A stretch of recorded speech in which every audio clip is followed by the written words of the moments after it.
अभी हाल ही में एक तौते नाम के तूफान ने गुजरात में काफी नुकसान किया है। इसके बाद अब एक और चक्रवात तूफान के 26 मई तक भारत के पूर्वी तट से टकराने की आशंका है। मौसम विभाग ने कहा है कि तूफान के उत्तर पश्चिम की ओर बढ़ने और 26 मई के आसपास ओडिशा पश्चिम बंगाल तट के पास बंगाल की उत्तरी खाड़ी तक पहुंचने की संभावना है। इस तूफान का नाम साइक्लोन यास रखा गया है।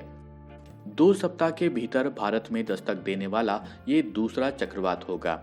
आइए इस वीडियो में हम समझने की कोशिश करते हैं कि चक्रवात तूफान या जिन्हें अंग्रेजी में कहा जाता है साइक्लोन, ये कैसे बनते हैं।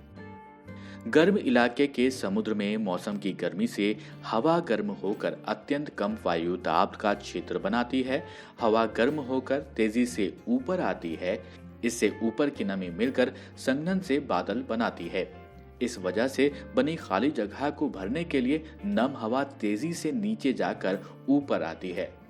जब हवा बहुत तेजी से उस क्षेत्र के चारों तरफ घूमती है तो घने बादलों और बिजली के साथ मूसलाधार बारिश होने लगती है। तेज घूमती इन हवाओं के क्षेत्र का व्यास हजारों किलोमीटर के बराबर तक होता है।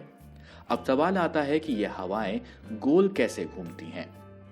जैसा कि हम सभी जानते हैं कि हवा हमेशा उच्च दबाव से कम दबाव वाले क्षेत्र की ओर चलती है।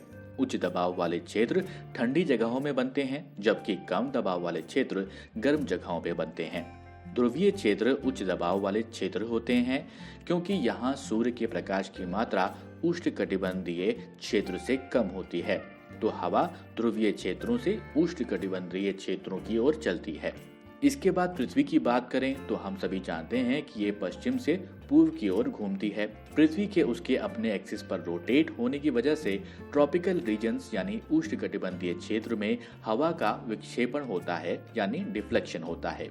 क्योंकि अर्थ स्फेरिकल शेप का है और यहाँ अर्थ की ट्रॉपिकल रीजन्स पर स्पीड ज्यादा होती है पोलर साइड्स या फिर पोलर रीजन्स के मुकाबले। अब समझने वाली बात यह है कि आर्कटिक से आने वाली हवा दाईं ओर विक्षेपित यानी डिफ्लेक्ट होती है, जबकि अंटार्कटिक से आने वाली हवा बाईं ओर विक्षेपित होती है। तो हवा पहले से ही एक दिशा में चल रही है, लेकिन जब ये गर्म स्थान पर पहुंचती है तो खाली जगह को भरने के लिए ठंडी हवा सेंटर की ओर यानी केंद्र की ओर आकर्षित होने लगती है। इसलिए जब हवा सेंटर की ओर बढ़ रही होती है तो ठंडी हवा विक्षेपित होती रहती है, जिसके कारण हवा में सर्कुलर मूवमेंट होता है। ये प्रक्रिया तब तक जारी रहती है जब तक कि चक्रवात भूमि से नहीं टकराता।